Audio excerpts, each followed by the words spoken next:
Do you remember me now? You laughed when they broke me. Now it's my turn to laugh.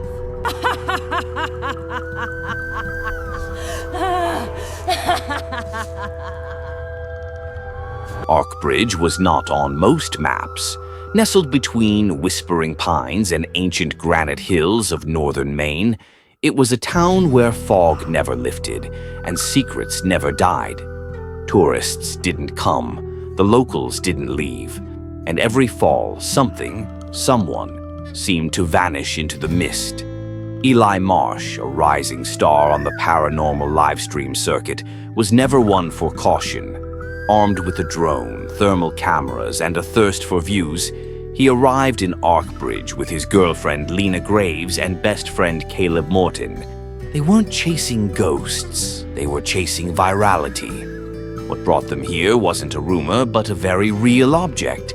A frayed, brown rope discovered by a hiker at the edge of Fogmore Cemetery, wrapped neatly around the limb of a dead birch tree. The hiker had gone missing days later. Local whispers claimed it was the hanged rope of Arkbridge, once used to execute witches centuries ago. Eli wanted to film a ritual, something flashy, something forbidden. Reverend Thorne, the last caretaker of the ruined chapel near Fogmore, had reluctantly agreed to appear for a cleansing. "Don't touch the rope," the old reverend had warned, his voice like wind through dry leaves. "Its curse isn't in the knot. It's in what watches through it." That afternoon, with Lena filming and Caleb monitoring the drone, Eli prepared the stage near the cemetery's edge. The fog hung low, making every breath feel like inhaling memory. Thorne arrived with salt, candles, and a worn Bible bound in dark leather. Lena felt uneasy the moment the rope was unbagged. Its texture seemed to shimmer beneath the mist, like it wasn't fully part of this world. As the ritual began, the air thickened. Birds stopped chirping. The live stream chat exploded with laughing emojis and ghost gifs. Then the drone feed flickered. Caleb frowned. "Something's wrong. I'm losing connection." Suddenly, the rope twitched. Lena gasped. "Did you see that?" Before anyone could respond, the bag holding the rope burst into flames. But it wasn't burning. It was glowing from within, as if lit by cold blue fire. Thorne dropped to his knees. "It's awake." That night, back at the inn, Lena couldn't sleep. Her dreams were filled with water and branches, with a figure in white walking just beyond the trees. At 3:17 a.m., she awoke with bruises around her neck. In the mirror, for a split second, she didn't see herself. She saw a girl with hollow eyes and bloodless lips. She didn't know the name yet, but the town remembered. Arabelle Moore. Long ago, before the rope was hung in Fogmore, Arabelle had used it herself, and now something had followed Lena back. From the fog, from the rope, from the between. Morning came late in Arkbridge. The fog clung to the trees like spider silk, and the sun was no more than a pale ghost behind gray clouds. Eli woke with a start. Lena was already up, sitting on the windowsill, staring outside. "You okay?" he asked. She didn't answer at first. Then slowly she turned to him. "I think someone was in my dream, watching me, calling me by a name I don't remember." Eli stood and walked over. "It's just stress. That rope messed with all of us." Lena shook her head. "No, this felt real. I could hear the trees whispering." Caleb joined them minutes later, holding his laptop. "You guys need to see this." He pulled up the drone footage from the night before. As the ritual began, static filled the frame, but in one frozen still, between flickers, a pale face could be seen watching from the tree line. Female, expressionless, eyes too wide. "That wasn't any of us," Caleb said, pointing. "That's someone else." They drove to Reverend Thorne's chapel just past noon. The building leaned like it was sighing under some ancient burden. Inside, the air smelled of wax, mildew, and dust older than memory. Thorne greeted them with solemn eyes. "It started, hasn't it?" Lena told him everything, her dreams, the bruises, the face in the mirror. He listened, then walked over to a shelf and pulled down a faded leather journal. "This town," he said, "has buried many sins, but some refuse to stay buried." He laid the journal open. Inside was a charcoal drawing of a young woman in 19th century garb. Her face was gentle, but the eyes looked out with such sorrow it almost hurt to see. Her name was Arabelle Moore, Thorne said. She was found hanging in 1983, the same rope, same tree. Before she died, she accused 3 classmates of cruelty. The story goes, she was in love with someone who never knew, and someone close betrayed her. Lena's breath caught. Eli looked pale. "Are you saying she's the one haunting Lena?" Thorne nodded. "Spirits trapped between worlds often seek vessels. She remembers pain. She seeks recognition." "But why now?" Caleb asked. "Because you awoke her." That night, Lena dreamt of a schoolhouse by a frozen pond. Children laughed outside while Arabelle sat alone, scribbling in a notebook. When Lena approached, Arabelle looked up and said, "You let them take everything." Lena jolted awake. Her notebook, the one she used for sketches, was lying open on the floor. A name was scrawled across the page in jagged handwriting. Arabelle Moore. Just then, her phone buzzed, a comment on the Livestream replay. Who was the girl in white behind the gravestone at 12:23? Lena froze. That timestamp was right when she'd felt the chill crawl down her spine. Something had come through the fog, and it was watching. The next morning brought no clarity. Arkbridge remained veiled in its eternal fog, and Lena felt like she was losing pieces of herself, one dream at a time. They gathered in the inn's parlor over black coffee and silence. Caleb had barely slept. He was fixated on the footage, the still frame of the pale face behind the trees. "I ran it through filters," he muttered, showing them his screen. "The eyes, they're not reflections. They're lit from the inside. No corneal shine, no depth, like a doll," Lena whispered. "Or something pretending to be human." Eli was pacing. "This can't just be some ghost story. There's got to be a logical thread. Maybe a local playing tricks, but even he didn't believe that."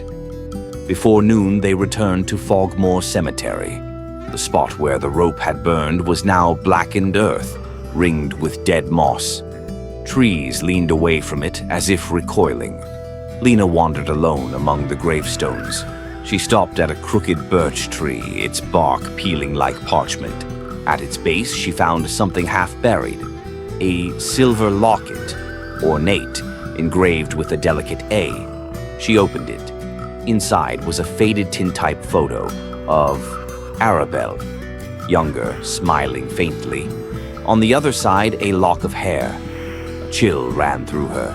The air grew denser, humming, as if the forest itself were breathing. Then she heard it. Lena. A whisper. A child's voice. No, it was older, more hollow. It came from the ground. She stumbled back just as Caleb appeared, out of breath. "Are you okay?" She showed him the locket. Caleb looked serious. "You need to see this." Back at the inn, he showed her a post from an old internet forum archived by a local librarian. It dated back to 2006. "I lived in Arkbridge as a kid. My sister Emily saw a girl in white by the birch tree. After that, she changed, started drawing symbols, talking to mirrors. One night, she walked into the forest, and we never found her. Only her shoes left by the tree, no footprints, just the fog." The poster's name, Matthew Moore. Arabelle had a brother, Lena asked, or descendant, or someone else she touched. That evening, Lena sat by herself, the locket in hand. She stared into the photo of Arabelle and, for a second, felt the girl blink. Suddenly, the lights flickered. The inn groaned like an old ship. Then silence, followed by a creaking noise above. Lena rose, drawn to the second floor. Every step creaked. At the end of the hall, one door was ajar. She pushed it open. Inside, hanging from the ceiling fan, was a woman in white, not swaying, not moving, but very real. And her face, it was Faye Collins, the influencer, the girl who mocked the ritual. Her eyes bulged, tongue swollen, fingers bruised from the rope. Lena screamed. The others came running. Police arrived. The scene was locked down. She must have done it herself, the sheriff muttered. But why? In that room. Reverend Thorne arrived late, his face pale as chalk. He knelt by the body, whispered a prayer, then turned to the group. She started collecting. Eli swallowed. Collecting what? Those who mocked her, those who forgot her, or worse, betrayed her. Lena looked down at her own hands. They were trembling. Arabelle wasn't finished. She was choosing. Arkbridge grew quieter after Faye's death. The townspeople said little, but windows stayed shut longer, and even the wind seemed more cautious. Lena hadn't spoken much since that night. She spent her time staring into mirrors, not out of vanity, but as if searching for confirmation that she was still herself. Reverend Thorne requested a meeting at his chapel. He greeted them with a locked box in his lap, its brass edges worn from age. "I've kept this for years," he said. "Belonged to a girl I tried to help long ago." Inside were folded letters, ink faded, sealed with wax bearing an A. Caleb read aloud, "To the one who never saw me and the friend who turned away, I forgive you not. I remember everything, and I will not let Arkbridge forget me either." Lena recognized the handwriting. She didn't know how, but she knew it. "This wasn't just suicide," Thorne murmured. "It was a curse spoken like a spell, the kind that festers." He looked at Lena. "You're the anchor now." Lena's hand went to the locket at her neck. She felt its chill even through her shirt. That night, thunder rolled over Arkbridge. Rain fell sideways. The power flickered and died. Eli lit candles. Caleb found the emergency radio playing static until, for a second, it crackled a voice. "Birch tree, she's still beneath, waiting." They froze. The storm raged on, but inside the walls they heard knocking. Not on doors. From within the walls. Lena, trembling, followed the sound to the inn's basement. Old stone walls glistened with damp. In a corner, a false panel hung crooked. Behind it, a cavity. And in it, a diary wrapped in oilcloth. Lena opened it upstairs by candlelight. Pages warped, ink running but legible. It was Arabelle's, her final entries. "They laughed at me, took my heart, my hope. She betrayed me most, not because she hated me, but because she wanted what I loved. He never knew, but I will make him remember. Through her. When the rope takes me, I will leave the gate open." Eli staggered back. "She's not haunting you. She's using you." Lena closed the book slowly. "No, she is me. Or maybe I'm becoming her." Lightning struck nearby. The locket swung from her neck, opened on its own. Inside the photo, Arabelle was smiling wider now. Too wide. The next day, Lena felt heavier, as if Arabelle's thoughts were swimming just beneath her own. She caught herself humming a melody she didn't recognize, scribbling names in handwriting that wasn't hers. Eli wanted to leave Arkbridge. "We have enough footage. We can edit it, spin the story, and leave this place behind." But Caleb disagreed. "Something's unfinished. If we go now, we're just giving her what she wants. Escape with no closure." Lena remained silent. The locket burned cold against her chest. That evening, they visited Reverend Thorne again. The old man looked exhausted. "I've prayed," he said, "but the veil is thinning. Once a spirit fully inhabits a host, the gate cannot be closed without consequence." He handed Lena an old map, hand-drawn, showing a place deep in the woods. The Gallows Tree. It was the execution site.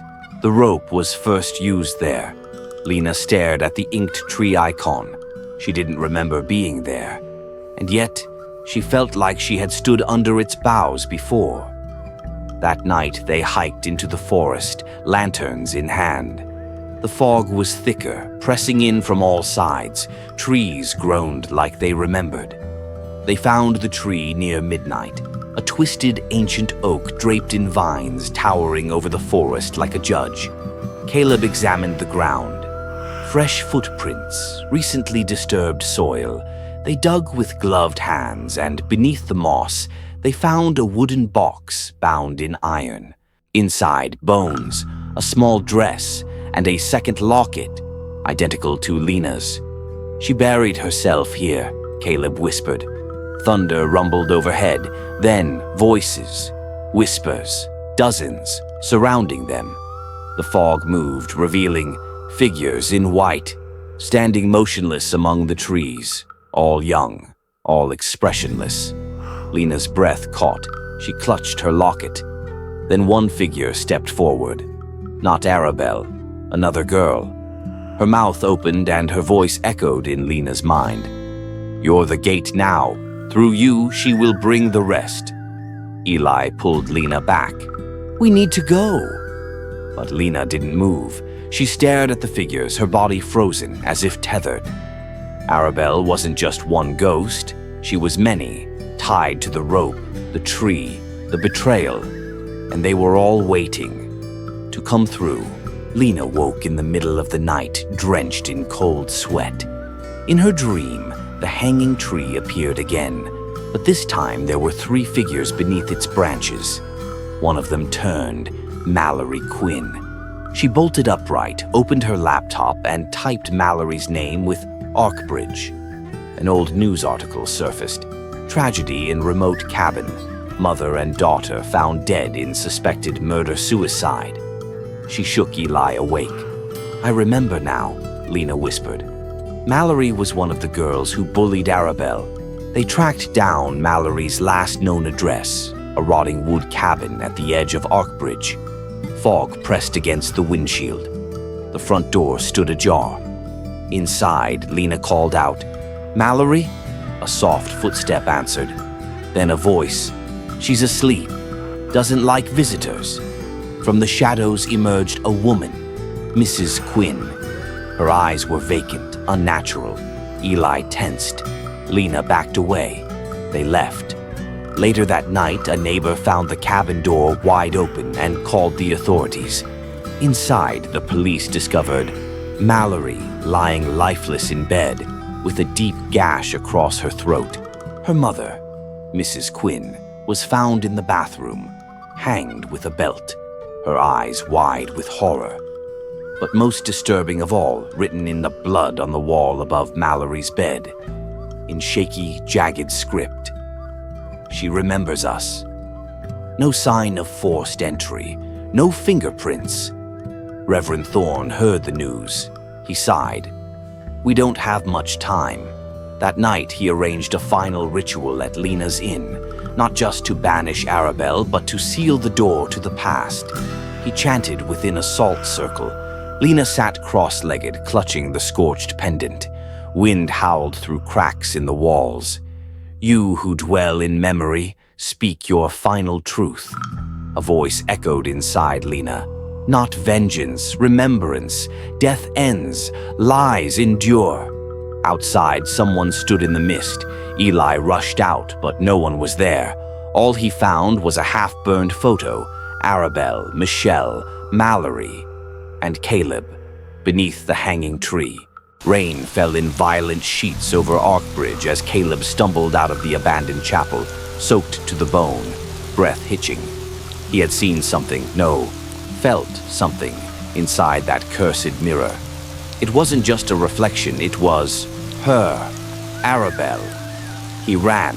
The chapel door slammed shut behind him as if sealed by unseen hands. The fog thickened like a noose around his neck. He drove. For hours, he believed. But no matter which road he took, the trees only grew denser. His phone flickered. GPS spun endlessly. The same road signs repeated like mocking echoes. Welcome to Arkbridge. By nightfall, his gas tank was nearly empty. The rain turned freezing. Lightning split the sky in silent flashes. Caleb stopped the car by a gnarled tree at the edge of the woods. He recognized it. The hanging tree. He didn't remember turning down this road, but somehow, it always led here. He stepped outside. The world was deathly still. Only the rain hissed. He screamed into the storm. I didn't do anything. I was just a kid. Something moved behind him. He turned. Nothing. Then he saw it. A shape in white, halfway hidden behind the tree trunk. Pale arms, long dark hair matted against her face. Arabelle? No reply. He backed away, slipped, fell. Mud soaked his jeans. He clawed at the wet ground. A rope dropped from the branch above. Fresh, new, no phrase, no rock. He stood, shaking his head. No, I didn't mean to hurt you. Behind him, the girl stepped forward. Lightning flashed, the tree groaned. The next morning, Lena and Eli returned to the site. His car was there, door still open. No sign of Caleb. Until Lena looked up. He hung from the highest branch, silent and swaying. His eyes were closed, his face calm.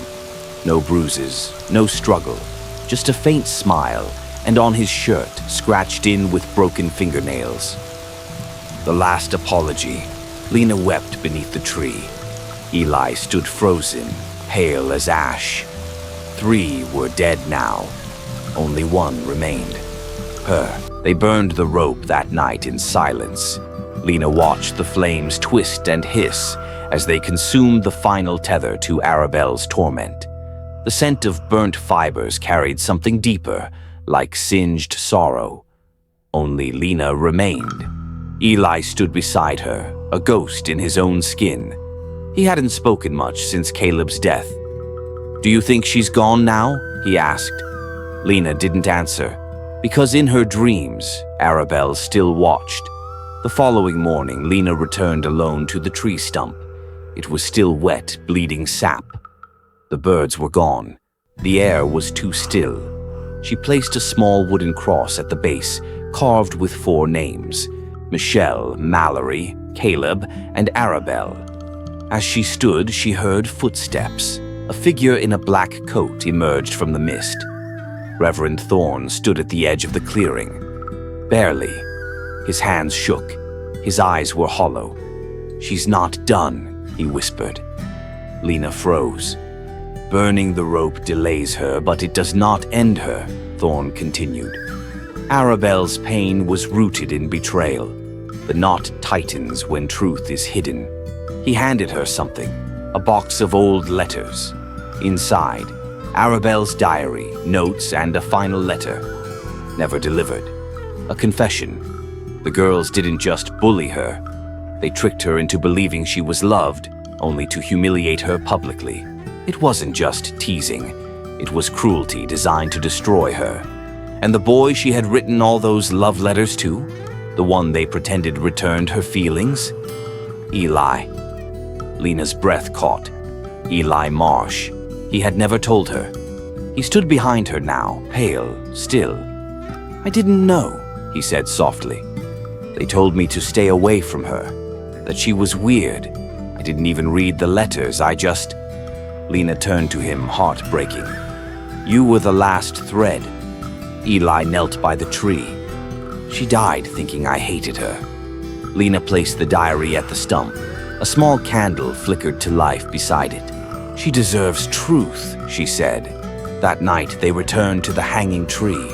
Lena dug a small hole at its base. Eli placed the bundle of Arabelle's letters inside. No words, just silence, the crack of branches overhead, and the distant roll of thunder. Lena whispered, "We're sorry." Eli stepped back and bowed his head.